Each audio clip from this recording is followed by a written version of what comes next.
आहेत ओझा म्हणून जे शिर्डीला, त्यांच्याशी ते संपर्क साधू शकतात. आम्ही त्यांची भूमिका जरूर जाणून घेऊ. आता मी जातो या शिर्डी संस्थानचे, साईबाबा संस्थानचे जे सीईओ आहेत आणि सगळी व्यवस्था जे बघतायत, गोरक्ष गाडीलकर, त्यांच्याकडे जातोय. गाडीलकरजी, या सगळ्या प्रकरणामध्ये माझे 2 प्रश्न घेऊन मी आपल्याकडे येतोय. आपल्या अखत्यारीत, म्हणजे आपल्या संस्थानाच्या अखत्यारीत साईबाबांच्या हयातीतच अशा अनेक गोष्टी आहेत ज्याचा सांभाळ साईबाबा संस्थान करत असतं. मात्र अशा वस्तू की ज्या थेट तुमच्या अखत्यारीत येत नाहीत किंवा ज्या अन्य कुणाकडे तरी साईबाबांच्या त्या काळामध्ये भेटलेली मंडळी आहेत, त्यांच्या स्वतःच्या काही वस्तू आहेत, अशा बाबतीत काही यापूर्वीचा काही रेफरन्स आहे का, प्रेसिडन्स आहे का, आणि तुमची आता या बाबतीतली काय भूमिका आहे?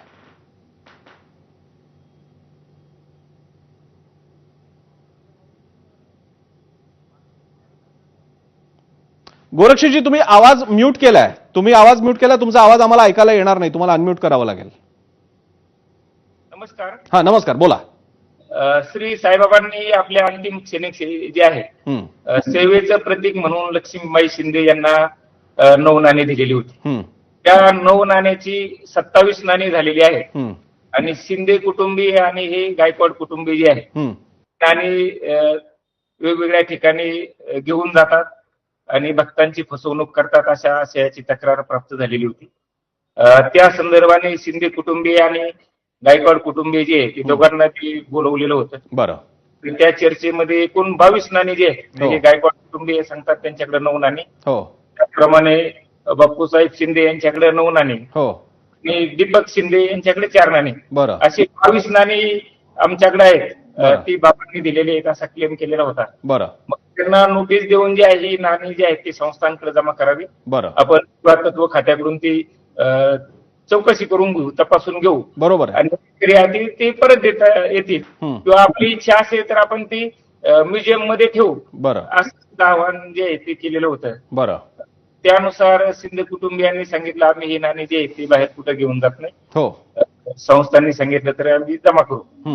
परंतु हे गायकवाड कुटुंबियांनी जे आहे ते या संदर्भाने कोणत्याही पत्राला उत्तर जे आहे ते दिलेलं नव्हतं. बरं. मला गाडीलकर, मला आणखी या बाबतीत विचारायचे की यापूर्वी, माझा जो मगाचा प्रश्न होता की यापूर्वी साईबाबांच्या काळामध्ये, हयातीत किंवा त्यानंतर अशा कुठल्या वस्तू, जसं साईबाबांनी या लक्ष्मीबाई शिंदेना नाणी दिली होती, तसंच आणखी एखादी वस्तू असेल की साईबाबा कोणाच्या तरी घरी गेले असतील आणि ती वस्तू वापरली असेल आणि ती वस्तू आता त्या कुटुंबांसाठी एक वारसा ठरलेली आहे, अशा वस्तू मिळवण्याचा प्रयत्न यापूर्वी कधी साईबाबा संस्थानानं केला होता का? असा काही अनुभव आहे आपल्या गाठीशी, आपल्या संस्थानाच्या गाठीशी? या संदर्भात माझ्याकडे माहिती नाही, परंतु आपलं म्युझियम आहे. या म्युझियम मध्ये बाबांनी ज्या वापरलेल्या वस्तू ज्या आहेत त्या आपण ठेवलेल्या आहेत. बरं. मी पुन्हा एकदा गायकवाडांकडे जातो. अरुण गायकवाडजी, याच्यातला एक प्रश्न असा आहे की हा विषय तुम्ही मगाशी पण त्याचा उल्लेख केला होता.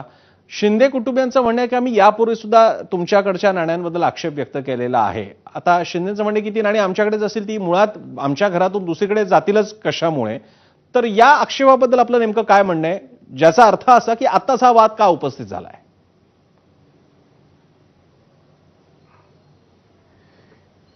1980 सालापर्यंत ही चांदीची 9 नाणी मी, माझी आई आणि माझ्या आजी सोनूबाई हे आम्ही भक्तांना दाखवत होतो. आणि त्यानंतर 1980 साली माझे मामा भास्करराव शिंदे, त्याच्यानंतर बापूसाहेब शिंदे, शिवाजी भास्कर शिंदे आणि गोविंद भास्कर शिंदे ह्या सगळ्यांनी मिळून माझ्या आजीला आणि आईला मारहाण केली.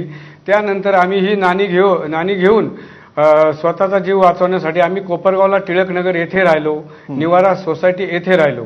त्यामुळे ही खरी 9 नाणी आमच्या ताब्यात आली. तुम्ही कोपरगाव किंवा इतर ठिकाणी सुद्धा याची चौकशी करू शकता.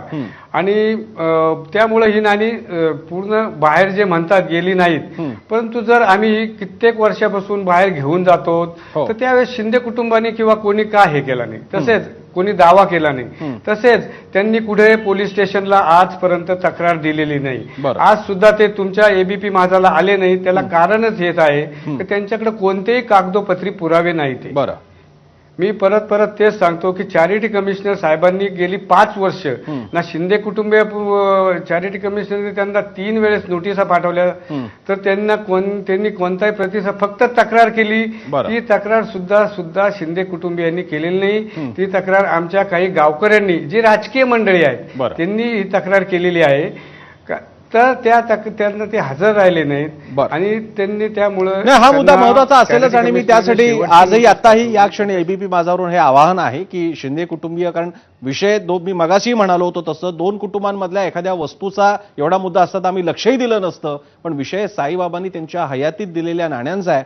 आजही जिकडे आमच्या गडकिल्ल्यांवरती छोटीशी गोष्ट सापडली तरी सुद्धा आमच्यासाठी तो इतिहास शिवरायांचा इतिहास असतो आणि म्हणून तो जिव्हाळ्याचा असतो. त्याचप्रमाणे साईबाबांच्या हस्तस्पर्शाने पुनीत झालेली नाणी जर का कुणाकडे आली असतील तर तो विषय केवळ दोन कुटुंबियांमधला राहत नाही. त्यामुळे शिंदे कुटुंबियांना आताही आव्हान आहे, तुमची भूमिका मांडा, अन्यथा तुम्ही कार्यक्रमात सहभागी न होणं याचा फार वेगळा अर्थ काढला जाऊ शकतो. मी आता जातो बाळकृष्ण जोशी यांच्याकडे, सेवानिवृत्त मुख्य पुजारी आहेत साईबाबा संस्थानात.